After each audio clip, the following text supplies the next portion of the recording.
there. And the word of God says, "My son, do not forget my teaching, but keep my commands in your heart, for they will prolong your life many years and bring you peace and prosperity. Let love and faithfulness never leave you. Bind them around your neck, write them on the tablets of your heart. Then you will win favor and a good name in the sight of God and man." It continues and says, "Trust in the Lord with all your heart and lean not on your own understanding.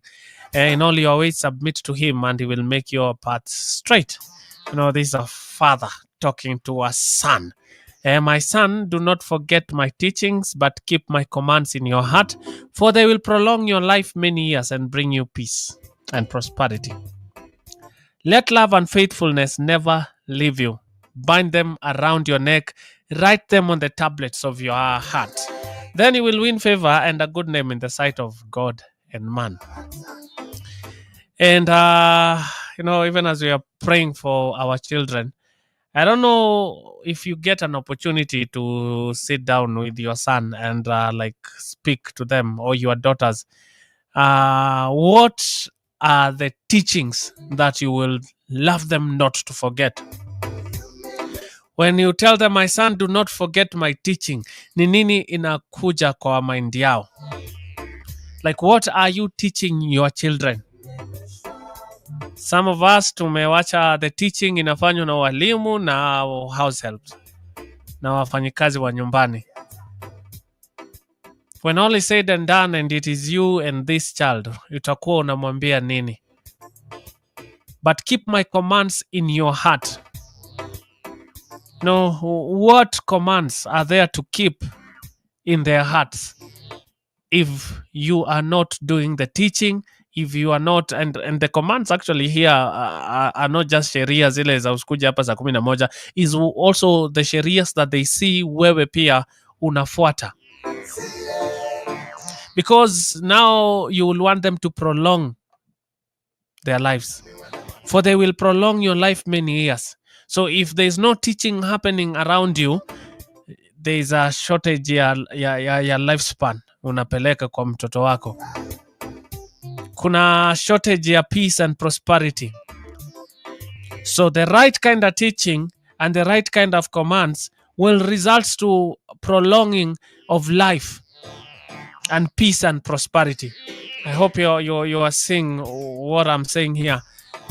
And I've titled this short devotion, "Let love and faithfulness never leave you." Because the word of God says, "Let love and faithfulness never leave you." This is a son, and ambiwa, let love and faithfulness never leave you. If right now you get to that sitting with your adult kids and you're telling them, "Let love and faithfulness never leave you," are they seeing the love? Are they seeing the faithfulness? Can they sit somewhere and say, "This love we are being told to never depart from, we've seen it at home"? That they bind them around their necks, write them on the tablets of your heart. Like love and faithfulness, you walk with them.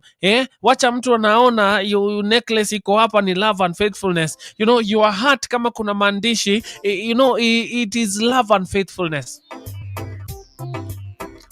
Then you will win favor and a good name in the sight of God and man.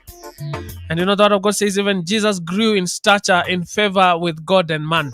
So there was the right teaching happening around there. There were the right commands being followed. There were the right commands, being kept at the heart. And we're talking about a prolonging of life. Oh, how I desire that one day, when we're talking about training our child, our children in the ways to come when we are old and gray hair, I don't know what happens with old people, and the skin becomes very smooth. You look at these kiddos you raised and grandkids there, and you are like, what? I'm assured that their lives will be prolonged and they will have peace and prosperity, because the kind of teaching I'm leaving them with, the kind of teaching I've given them, is one not to forget. So wisdom bestows well-being. So even as we are praying for our children, look at it as a deposit that you need to to give, to put kwa watoto wenu. At times tunaangalia ni mado, tunaangalia ni my education fiti, all these things are good, but utawaachia nini? Ni nini utawaambia? Forget not my teachings.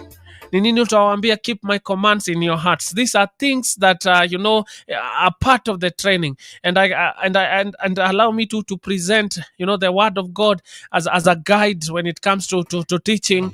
Allow me to present the commands of God as the right commands, to instill in the hearts of your sons and your daughters. And young people, allow me to remind you that obedience to our parents bring forth this promise that iko hapa.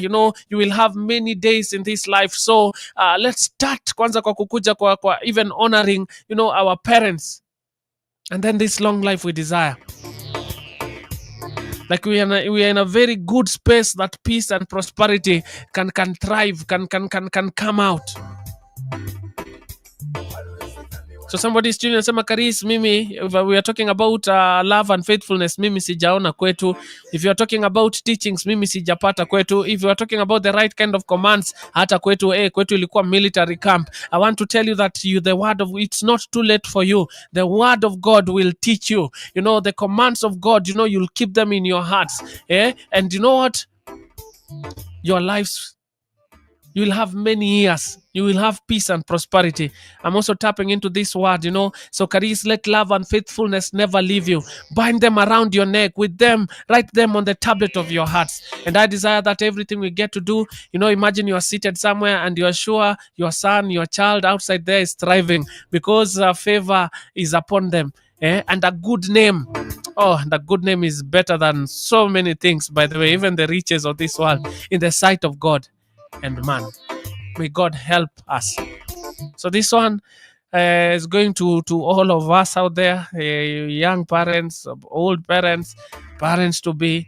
There's a teaching we ought to teach. There's a commands we need to instill in our sons and daughters' hearts, because the end product is a prolonging of life and peace and prosperity, favor with God and man. And for us young people, honoring our parents is not, by the way, it's not something that we need to sit down and discuss. If there's something that is preventing you from honoring them, deal with it. Take it to the Lord. Go see a professional. But this blessing of long life, we must get. We must get.